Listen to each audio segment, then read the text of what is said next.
skyrocketed. So a $600 pension 10, 15 years ago won't buy much of anything here today. The reason why the millennial generation is starting to give up because they can't afford to get a good job or own a house. Million Venezuelans voting for this assembly, saying it's actually less than 3 units, and people are going to start rioting in the streets. Was reported to have asked Putin for military support that would help him stay in power. We will make America safe again. And yes, together, we will make America great again. And 8 more years goes by till Bernie himself finally gets to his son, stay after running a Ponzi scheme. Does its dominance mean it can use the alliance for its own ends? Since 1981, bond yields, also known as coupon rates, have just gone down and down and down. The reserve note will be the biggest financial liability.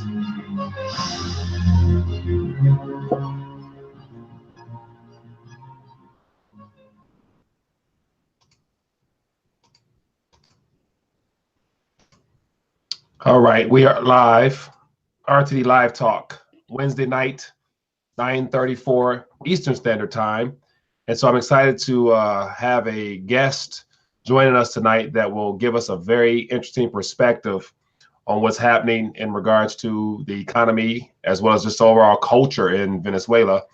And so as I'm waiting here, wait for my screen to pop up. And so as always, I'll give it a couple seconds before we begin chit-chatting, but I wanted to present an opportunity to introduce my guests.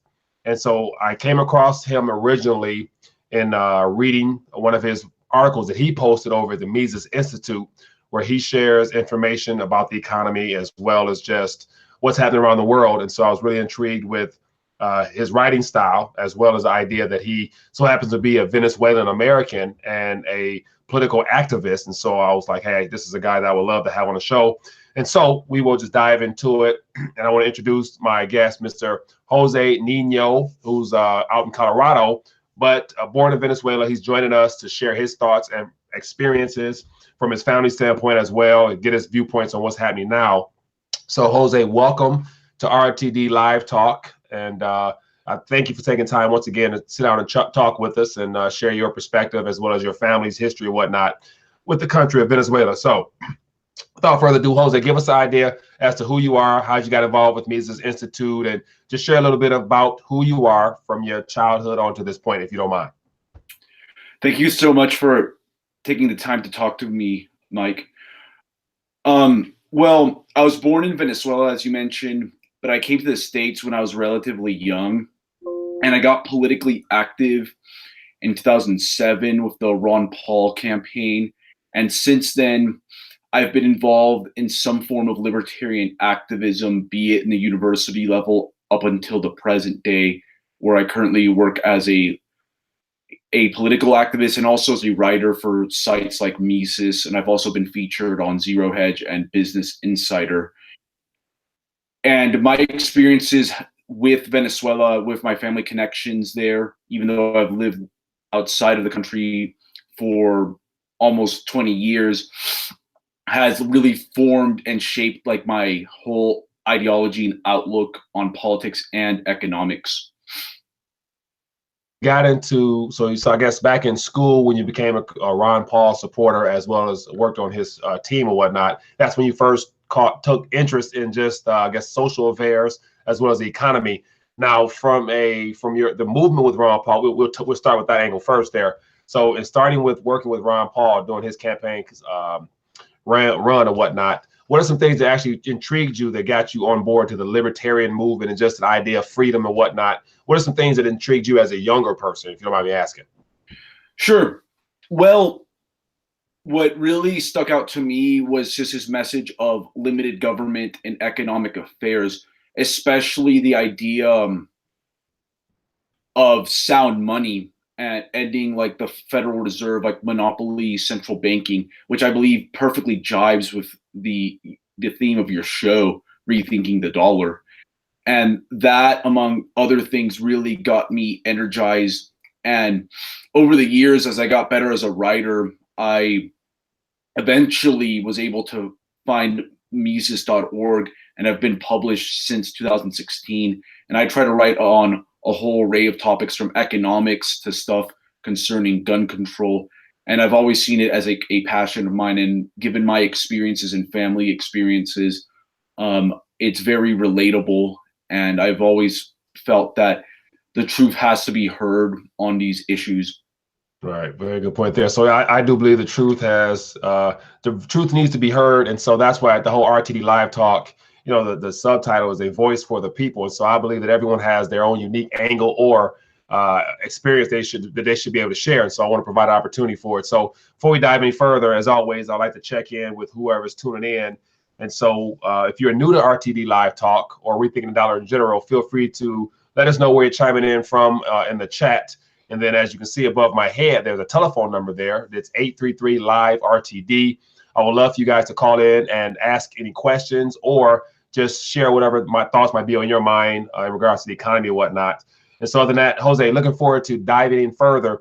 Now, you say you were born in Venezuela, and so you moved over here as a child. And so, you know, just to go a little bit to your family history there, I guess, was it what brought you guys initially to the United States of America back then, according to what your parents probably shared with you? Well, we came to the States right before Hugo Chavez came into power in 1998. A lot of the reasons we came to the States were that the following: better opportunities, also because of a lot of the reforms that happened in the 90s, which were a mixed bag. Saw my dad's business close down, so we had no other choice but just to go to the States for better opportunity. At that time, the country was obviously in better shape, but a lot of people saw what was coming, and some people just started to leave before Chavez came into power, and my family were some of those people.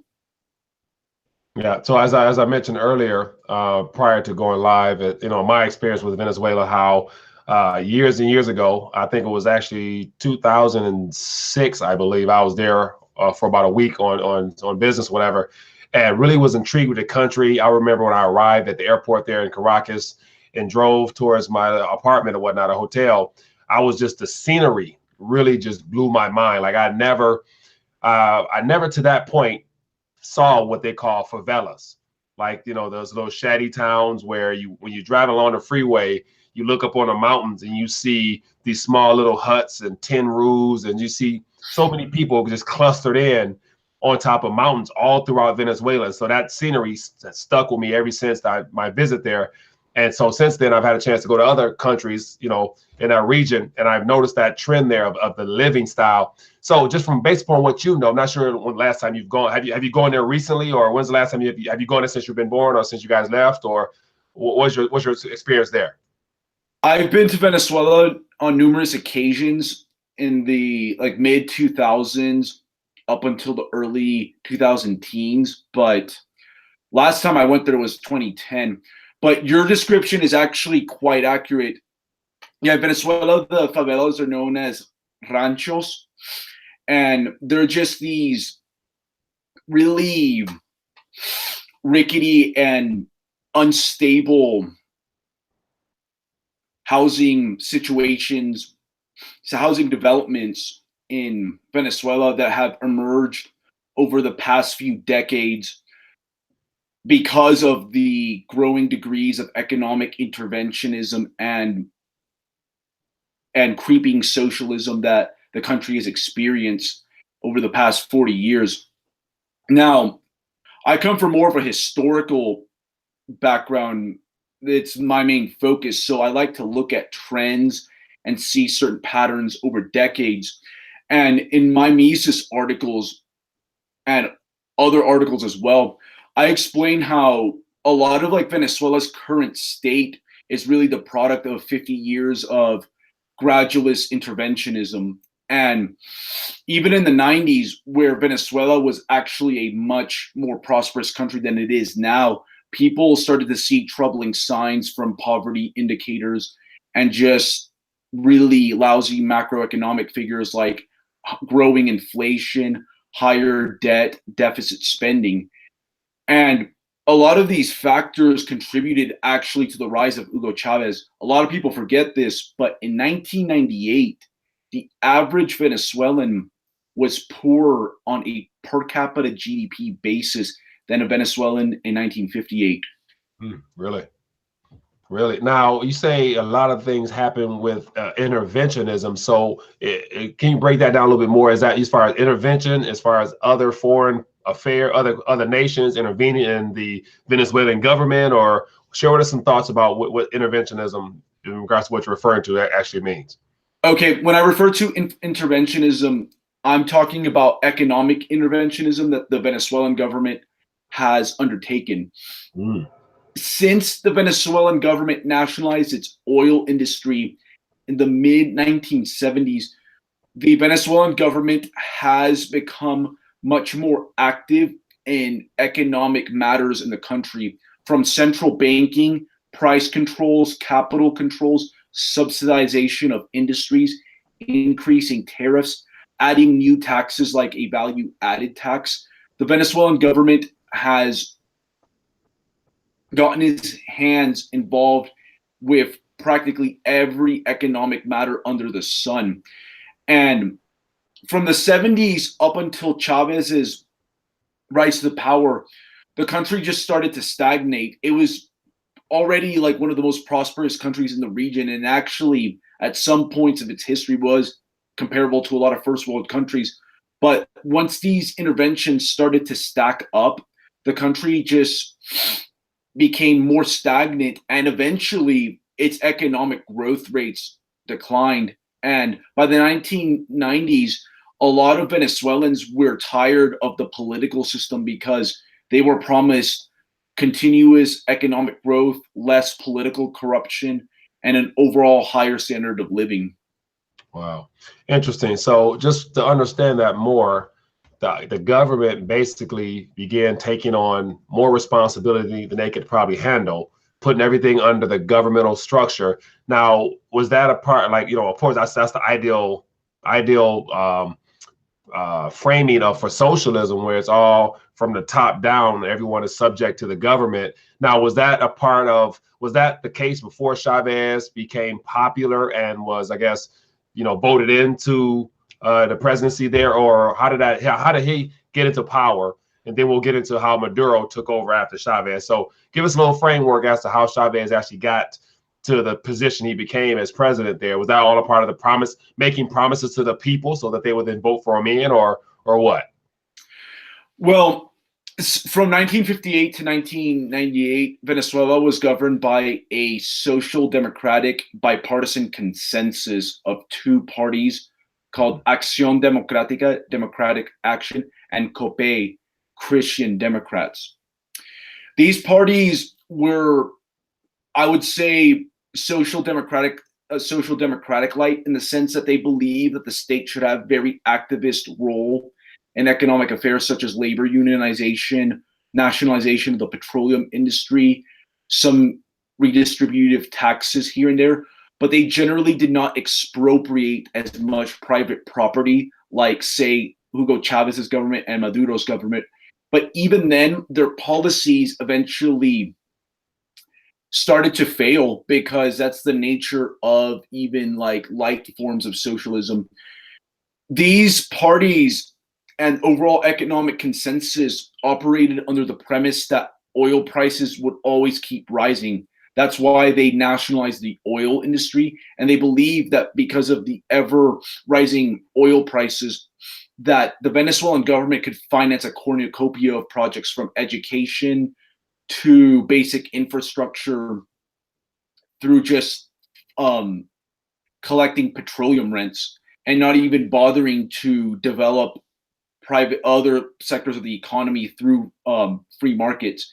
Instead, the Venezuelan government started to buy up ownership of the Venezuelan central bank, eliminating whatever private status it actually had, politically independent status had, and started subsidizing inefficient industries.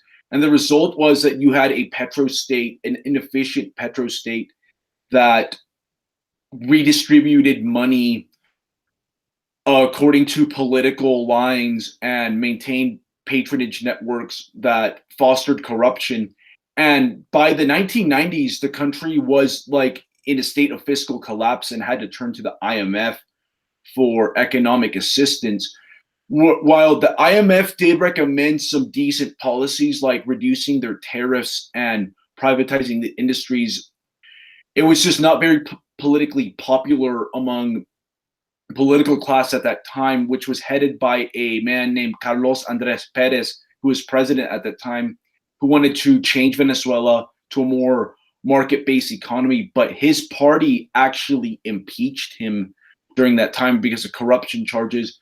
Reality was that the party feared that he was about to completely dismantle the patronage network of the Petro state.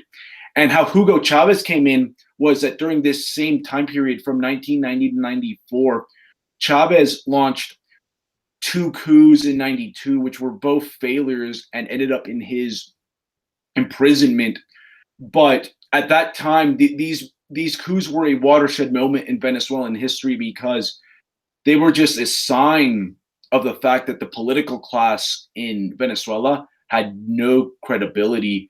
And by the time he was pardoned in the mid-1990s, his popularity was through the roof. And 1998, he campaigned on a platform that called out the bipartisan order of the previous 40 years, saying it was just corrupt and that he would continue the same petroleum bonanza and everything and manage it the right way. And it was all she wrote. Wow. So he basically campaigned against, the problem of having a two-party system that was failing the people. And so I guess he proposed a solution. And so from 98 on, was it, for the most part, what was the name of the party from 98 on? And or was it a single party? Because I know now they try to come up with different parties that don't really seem to get much attention. But yet after Hugo Chavez came into power, then get a little bit into the government structure at that point. Was it just solely him? Was it more of a dictatorship type of thing, or what at that point? It was a coalition of parties. Actually, there were some factions of the Acción Democrática, for example, more radical factions that teamed up with Chavez. You had parties from all the spectrum, from like the socialists to even communists, and they all rallied under the banner of the Socialist Party of Venezuela, which has been kind of like the single party that has dominated Venezuelan politics over the past 20 years. They've received opposition from the Democratic Unity Roundtable, which is their current opposition, which is also a consortium of parties, if you will.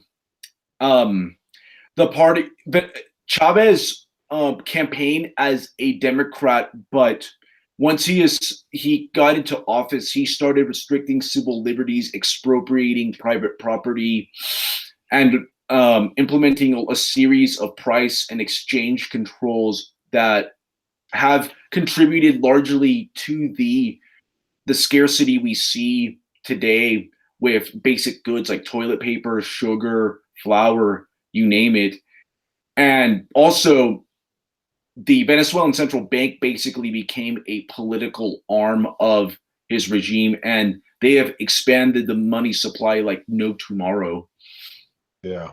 So that kind of leads us into where we're at now. So from the early 2000s up to this point now, that's give or take, what is that? That's about 28 years, or no, we got 1998. So doing my math right, that's 20 years. 20 years, yes.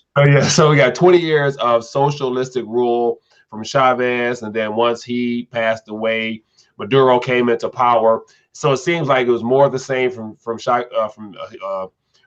Chavez to Maduro. Now, so how did the whole Maduro thing? Because I know his credentials, from what I hear, he was a bus driver. So how did he get involved in politics, and how did he go from being a bus driver to being the president of a country? And then get into a little bit of your thoughts on what he's done for the country, and then we'll talk a little bit about the election as well, if you think that was legitimate or not, or I'm interested to hear your thoughts. So let's get into Maduro a little bit now. So how did he come into power from being a bus driver to being the president? The story of Maduro is actually quite interesting because there's not much details about his early childhood and even his formative years rising to political power. He has risen to power through a lot of his connections, and he was a high-ranking foreign diplomat for Venezuela at one point, and he was able to move up the ranks and eventually succeed Hugo Chavez when Hugo Chavez died. And really, the Maduro regime has not changed much of the policies of Chavez. They've continued the same expropriation, same maintenance, and even expansion of price controls. They've maintained the exchange controls. The central bank is still printing money like crazy. There's like some estimates in 2017 that the Venezuelan central bank was increasing the money supply by 10% on a weekly basis. Really? And yeah, and Maduro, like, the only difference between Maduro and Chavez was that Maduro has low oil prices. But here's an interesting thing. Venezuela's largest economic growth period from 1920 to 1970 did not feature very high oil prices. And even under Chavez, where he enjoyed some of the highest oil prices in history, Chavez could barely get the country on the road to prosperity. The only people that got rich during the high oil prices were the petroleum rent seekers, the people in government. The Venezuelan populace got scraps. And what the low oil prices have done actually is that the government now barely has a lot of resources to maintain political stability. So you see a lot of factionalism and infighting in the current Maduro government. And some parts of the country are basically Mad Max, ungovernable fiefdoms that have been taken over by certain factions that are of Chavismo that are against Maduro. So the lesson here is that even with tons of resources, a country like Venezuela that undertakes such degrees of economic interventionism and just complete disregard for private property by expropriating land holdings on an arbitrary basis will absolutely destroy an economy regardless of the resources it has. Yeah, that's very true. I do agree. And so I heard about in Zimbabwe, a part of the whole process that led to their complete collapse was the idea of just basically stealing land from landowners.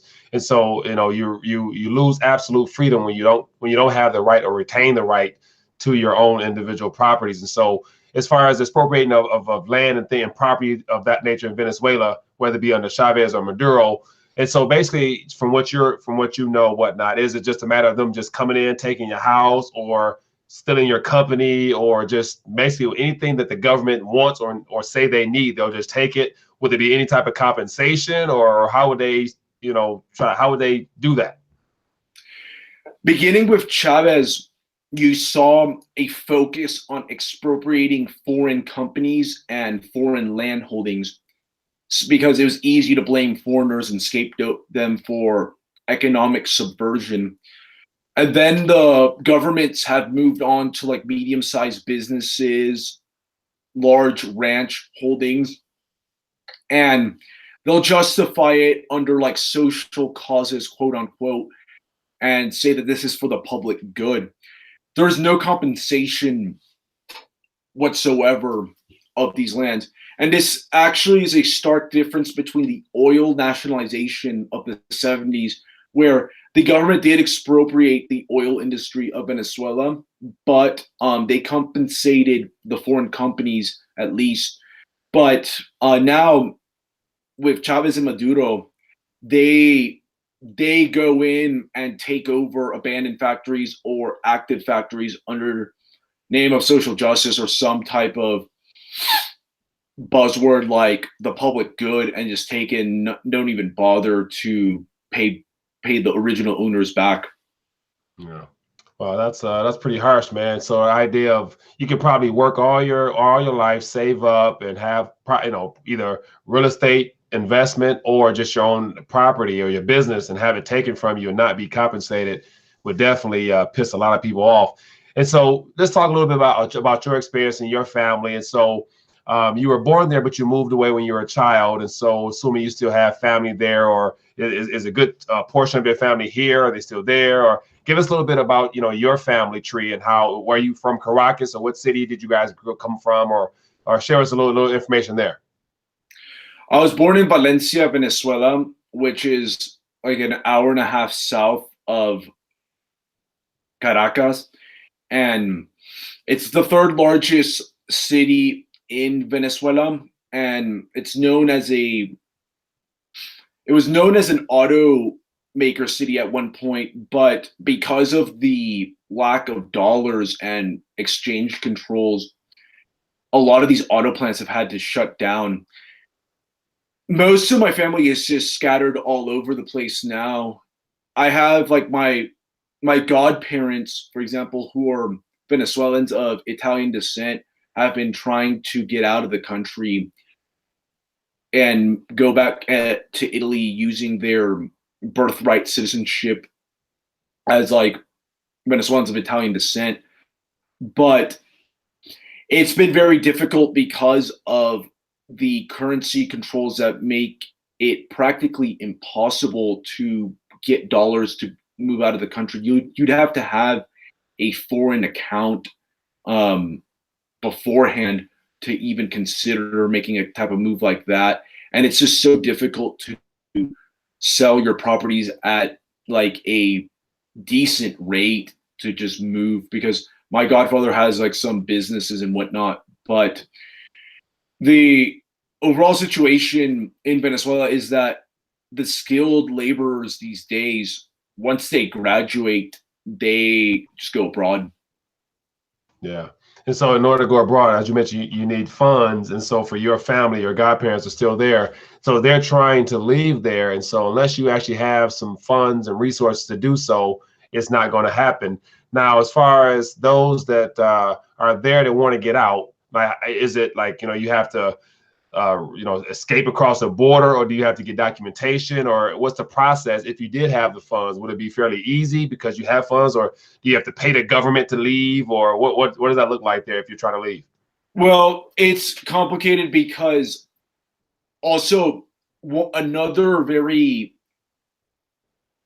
undocumented shortage that people tend to overlook in Venezuela is there are shortages of airline tickets because of the currency controls and other related price controls. So some people, even if they have the funds, they'll either pay an exorbitant fee under the table just to get airline seats, or they'll just have to go by bus on the border with Colombia and Cucuta and travel to whichever country they need to go to and find like an airport. And the huge issue with the people that don't have funds also is that to move across the country, there are what's called alcalbalas, which are these type of what originated as a sales tax, but now serve as a form of highway robbery where you could get stopped anywhere in the country, and especially at airports, and get shaken down by people that claim to be part of the government. And that's just another imposed cost on people that are trying to leave the country as well. So from the inflationary front to the price control front, and then this alcalbala front, it makes it very difficult now for people to leave, because from like 2016 to 2013, people could leave relatively easily. But now the game has changed because of just the inflation and the level of damage that the currency controls have done on the Venezuelan economy. Yeah, interesting, man. That's very tough. And so I remember, as I mentioned, when I visited Venezuela, a decade plus ago, The currency, the exchange ratio was what was it? It was a lot. It was more mild in comparison to what it is now. And so I remember I was driving along one of those roads, and we stopped at a gas station, and I looked at the price of the petrol or the gasoline there, and I did a double take because it looked like I saw like 8 cents or 10 cents or something like that. And I'm like, I couldn't believe how cheap the gas was there. Because we had to fill up our van there. And I realized that because of government subsidizing everything there, that's why things were so cheap there. And so I heard that they not long ago added they started taxing or raised the rate of the gasoline per liter or whatnot there, and people really started to have a fit, because I remember I saw so many trucks. There's a lot of trucks, a lot of older trucks there, a lot of older Suburbans especially. And so I imagine it was probably a little tougher on people to fill up their gas tanks as gas went on. So from what you're hearing now, in regards to the oil, then also someone asked a question about, because I know that Venezuela has a heavier, thicker level of crude or oil, whatnot. Yes. And so the refineries and having the materials to refine that crude oil was very tough. So can you touch a little bit on the oil aspect as far as refineries, as well as just the cost of gasoline and how that has gone up and how that's changed? I'm actually not very well versed on the petroleum economics and a lot of like the business aspects of the refineries, but on the subsidies, that's been a feature since the oil industry was nationalized in the 1970s. It's been part of like the quote unquote social contract the state has had with the Venezuelan people, and it has fostered a sense of dependency. And because like under a normal functioning economy, there should not be like these type of subsidies. And the Venezuelan government in general has made it really difficult through a lot of its expropriations and just overall institutional uncertainty for foreign companies to come in and actually refine this oil, because a lot of this is really a government failure in the sense that they are just intervening way too much and not letting companies that have the know-how and resources to come in and actually make the country better off. Yeah, that's interesting, man. That's very interesting. So let's turn the page a little bit. Let's talk about the economy. Let's talk about some numbers, because I saw an article, I think it was yesterday, that inflation had reached 36,000% as of June. And so from what you're hearing or what you've heard based upon family and whatever that's still there, I mean, I really can't fathom, double digit inflation type of thing, as opposed to having 36,000% inflation. So give us some better understanding of what that might look like on the ground from what you know and from what you hear from family and whatnot, as far as just the idea that the currency is not worth anything, but they continue to print it. So, and where does all this go from here? Well, it's basically worthless on an hour-to-hour basis. You could see prices change. Like I told you before, the Venezuelan government increases the money supply like on a weekly basis in double digits. I wouldn't be shocked if they're even printing closer to triple digits now. And it's made the money worthless that even common thieves rob you for durable goods now. They don't even rob you for your money because it's just not worth anything. And as a result, dollars are insanely valuable. And now you're seeing also cryptocurrencies like Bitcoin take hold, people trying to take advantage of that because of Venezuela's like artificially cheap electricity, which is also subsidized. And yeah, you're seeing kind of a demonetization, if you will, of the Bolivar. People just trust foreign sources of money like the dollar or cryptocurrencies more than the Bolivar itself.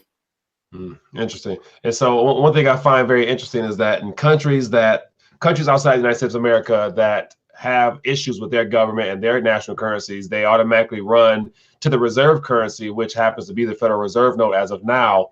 And so my thing is, I know especially that's the case in Argentina as well, but yet this is a great time for us as American citizens to really appreciate the privilege that we have for this time being of being the reserve currency, because we have currencies that people are running to, which will probably prop up the Federal Reserve note a little bit longer because people still want and have value and people see value in it. But yet, one thing I love mentioning is the fact that everything that these countries are experiencing, and let me know your thoughts as well, based upon our economy and how our monetary system is set up. Now, do you foresee a time in the future, not sure how long, but a time where the Federal Reserve note might be in a similar situation as what the Bolivar is right now, as far as us reaching some type of serious inflation or hyperinflation? What are your thoughts on that? Yeah, I actually agree with the premise you stated about the reserve currency. That's like one of the main reasons why the dollar has remained so strong. And I think one of your former guests that came not too long ago, Daniel Lacalle, mentioned that as well, and I fully agree. The thing about the dollar is, I think that once Medicare and a lot of other entitlements start to go insolvent, once the baby boomers retire en masse, I think you will see a lot of politicians not only call for like the expansion of these programs and a whole bunch of other measures to guarantee that that gravy train continues to flow, but also easier money. I think that might be the fiscal breaking point where they might just say, like, to pay off all this debt, we're just going to have to crank up the printing presses and try to inflate the currency as much as possible to meet these debt obligations.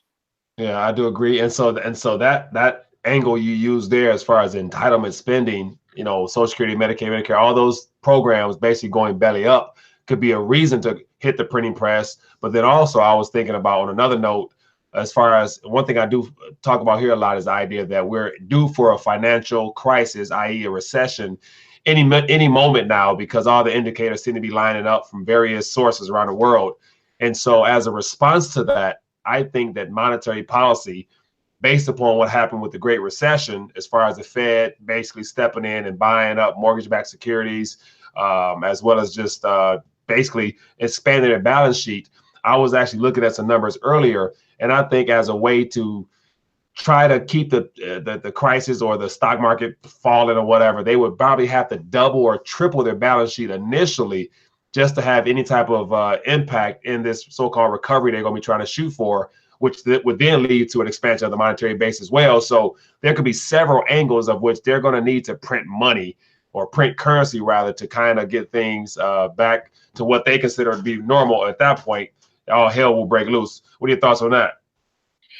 Yes, that is the nature of central banking as well. And just going back to Venezuela actually, their central bank was established relatively late, like 1939. And it wasn't until like the 70s that the government just started getting involved with central banking. It, like, literally after the oil industry was nationalized, the government bought like ownership stakes in the central bank and started politicizing it more and more. It used to be that the Bolivar would suffer like single-digit inflation, but by the 90s, you started to see like double-digit inflation and devaluations, and Chavez and Maduro took it to a whole nother extreme.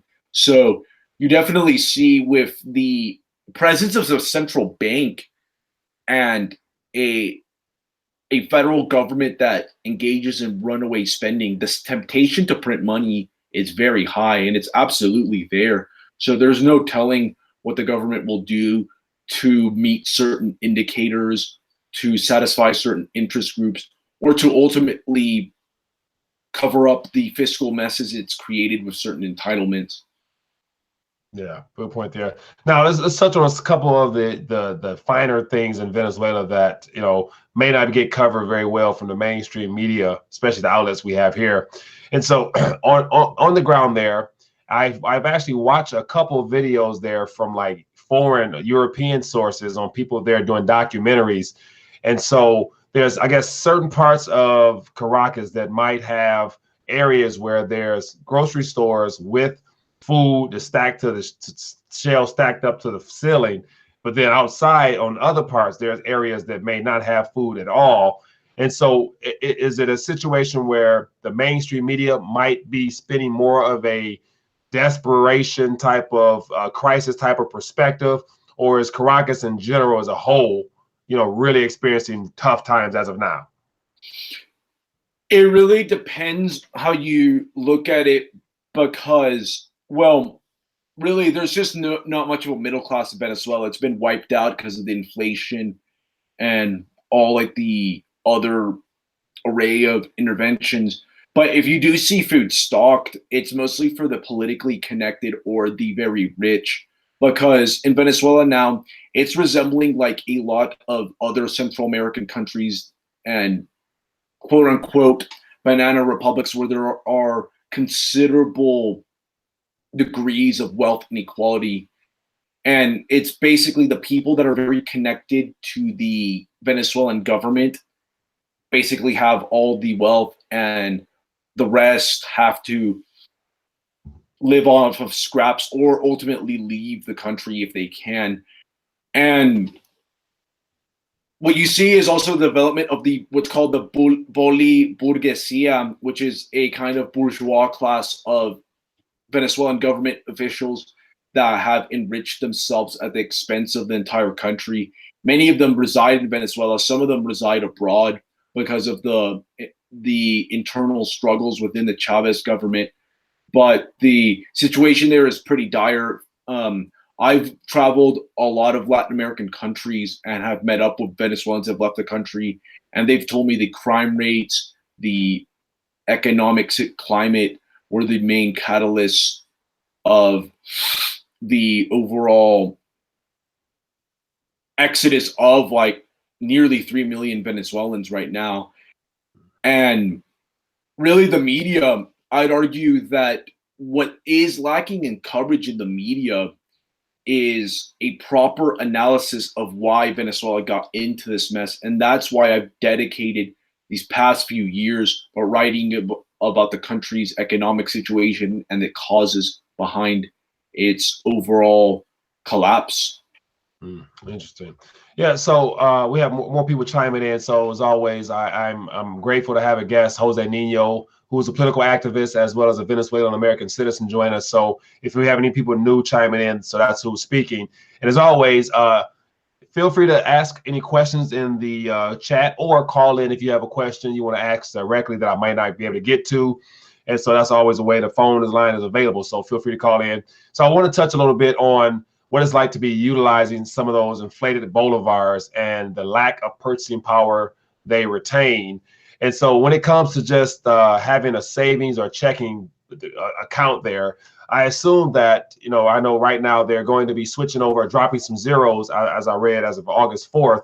So right now they have those really large notes, and I think the biggest one might be 100,000 bolivars, if I'm not mistaken.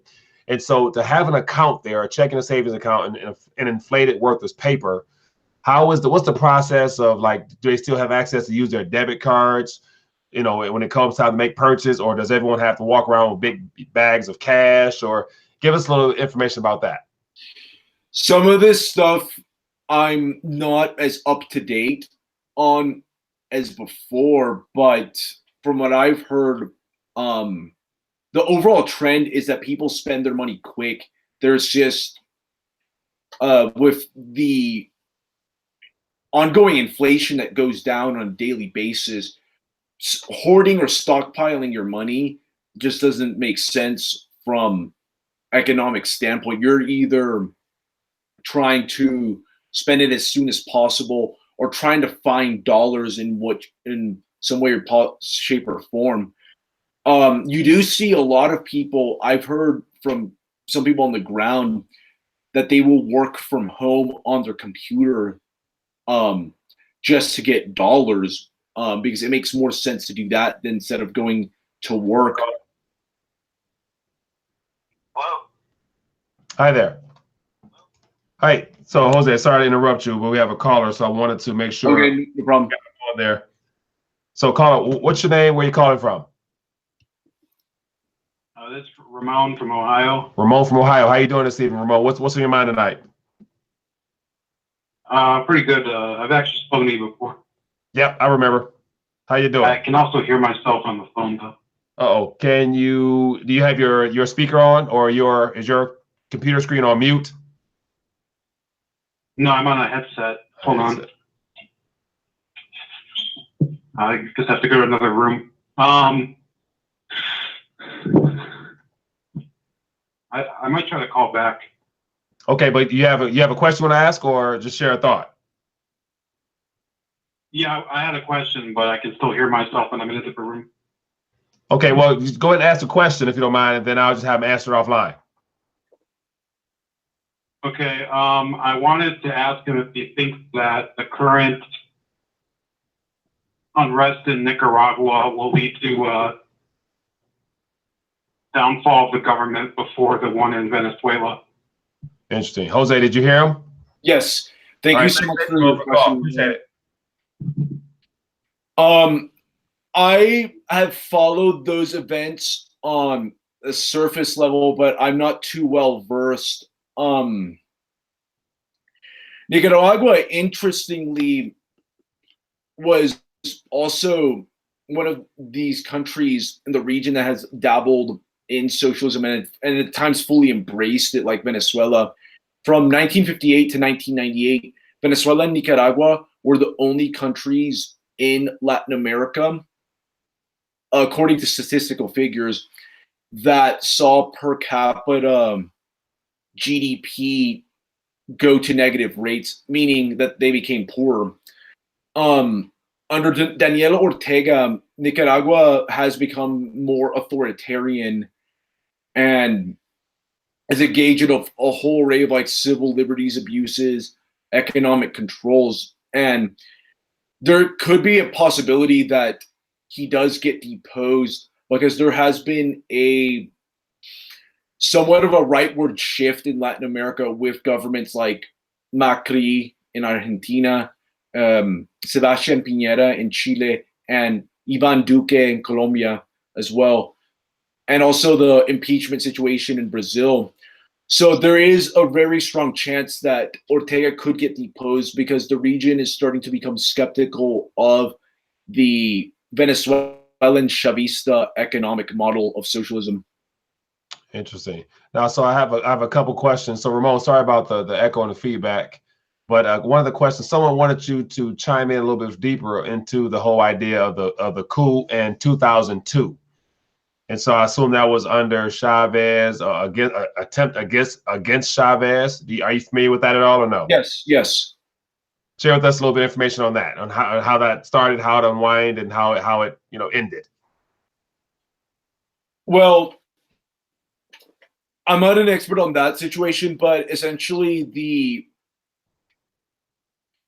there were a bunch of disgruntled workers, especially very skilled workers in the state-owned oil company PDVSA, Petroleums of Venezuela, that went on strike against Hugo Chavez, and that led to an attempted coup attempt that barely even lasted I think maybe like a day or two, and the supposed leader was deposed quickly.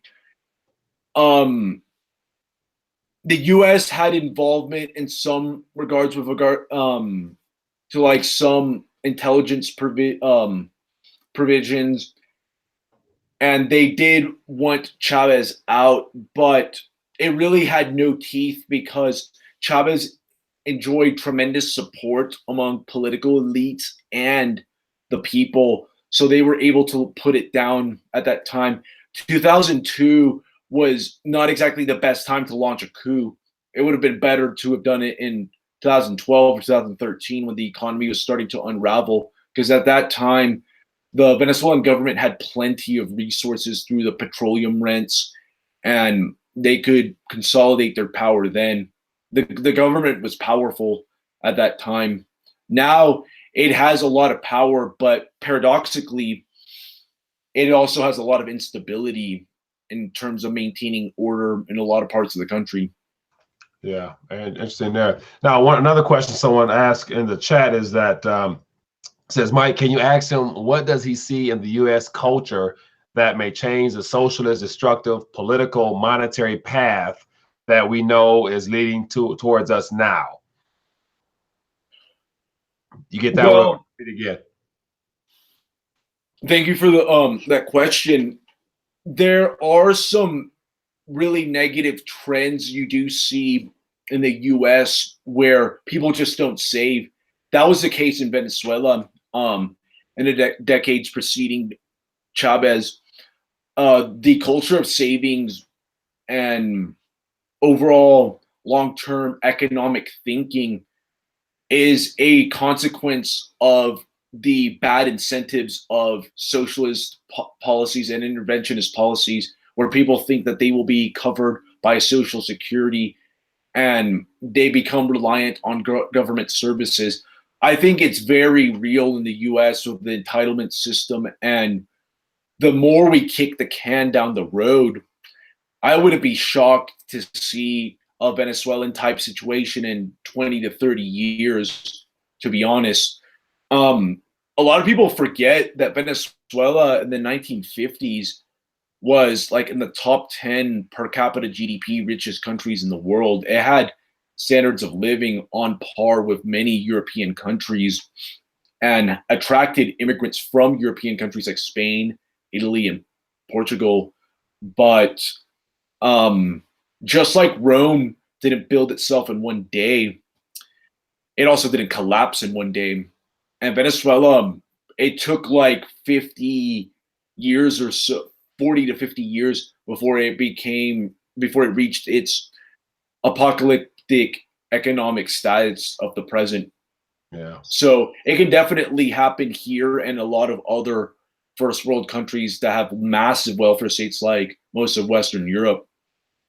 Yeah, I do agree as well. And so I want to touch on a couple parts that, because with the currency there being inflated away, clearly savings are vanished, as well as all type of investments. Now, I'm not sure if you may be versed or not, but yet when it comes to just those that are expecting pensions and just those that have worked, the business owners that have worked very hard, set aside large amounts of money, all that now is gone because the currency is inflated away. And so for the older generation of Venezuela, what are your thoughts on how they're dealing with, or how are they dealing with the idea that everything they've saved, everything that they've thought was going to be there when they got older is no longer there? What's your thoughts about that? And are there anything that you know of as far as the older population there in Venezuela, what their thoughts are?